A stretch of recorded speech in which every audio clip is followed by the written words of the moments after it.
Avez-vous déjà entendu ceci? Il y a plusieurs milliards d'années, il y a eu une explosion dans l'espace.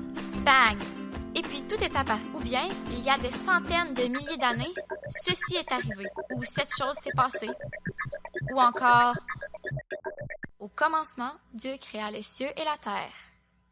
Question. Comment peut-on le savoir? Ce que je veux dire par là, c'est, quelqu'un était-il là pour l'observer? Discutons quelques instants.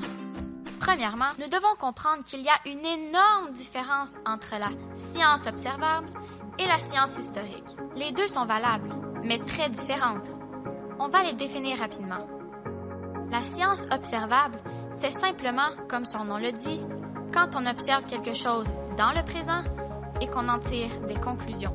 Ceci implique de faire, dans le présent, des expériences scientifiques observables et répétables. C'est par la science expérimentale qu'on trouve des remèdes pour traiter toutes sortes de maladies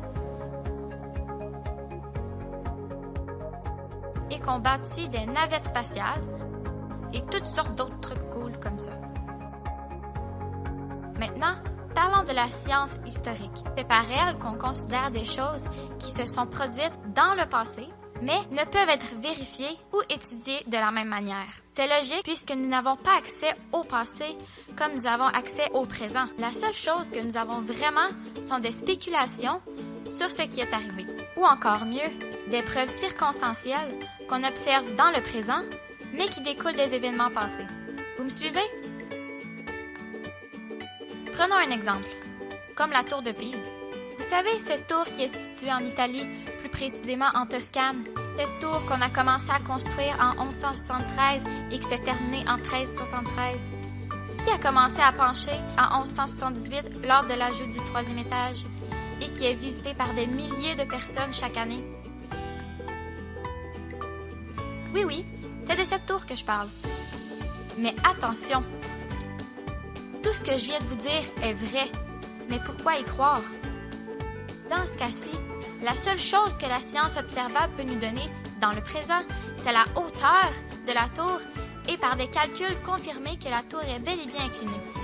Mais c'est la limite de ce qu'on peut démontrer par la science observable. Comment savoir vraiment si la construction a débuté en 1173 et que la tour a commencé à pencher en 1178 et que des milliers de personnes la visitent chaque année?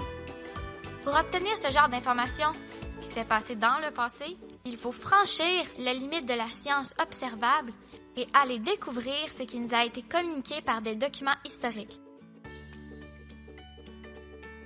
qui sont appuyés par des témoins oculaires. Puis, il faut croire que ces documents et ces témoins sont dignes de confiance. C'est la même chose quand on parle de l'origine de la Terre. La Terre existe, on est tous d'accord avec ça. Question, est-ce que la science observable confirme que Dieu a créé les cieux et la Terre? Non, pas plus qu'elle confirme le supposé Big Bang. Parce que là, nous tentons d'expliquer ce qui s'est passé dans le passé. Donc, à ce moment-ci, la question qui se pose, c'est: y a-t-il des témoins oculaires de l'événement qui pourraient le confirmer ou des documents fiables? La réponse, c'est oui. Dieu était là. Il nous a dit comment il a tout créé. Et on retrouve tout ceci dans un document qui a démontré sa fiabilité à travers les millénaires. Ce document historique est la Bible. Disons-le, toute tentative de recréer ce qui s'est passé dans le passé est un défi de taille. Imaginez-vous quand on tente de recréer des choses qui se sont supposément passées il y a des millions d'années.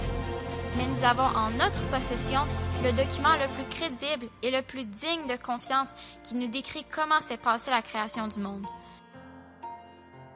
Tous les êtres humains vont mettre leur foi dans quelque chose pour expliquer comment tout a commencé.